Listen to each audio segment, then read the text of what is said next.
শবে বরাতের রাতে একত্রিত হয়ে রাতভর ইবাদত করা ও পরদিন রোজা রাখা কতটুকু শরীয়ত সম্মত? ভাইয়েরা আমার, শবে বরাত উপলক্ষে রাতভর একত্রিত হয়ে মসজিদে ইবাদত বন্দেগী করা কোনো হাদিস দ্বারা প্রমাণিত নয়।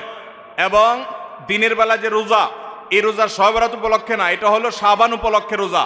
এই রোজা হলো আইয়ামে বীজ উপলক্ষে রোজা। নবী করিম সাল্লাল্লাহু আলাইহি ওয়াসাল্লাম শাবান মাসে এমনি বেশি বেশি নফল রোজা রাখতেন, সেই হিসাবে আপনিও রাখবেন।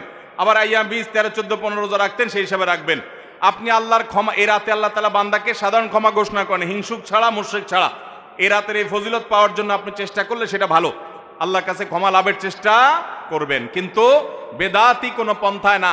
অনেকে বলে যে এত রাকাত নামাজ, অমুকটা অত সূরা এত রাকাতে পড়তে হবে, এগুলা মনগড়া কথাবার্তা, এগুলার কোনো ভিত্তি কোরআন হাদিসে নাই।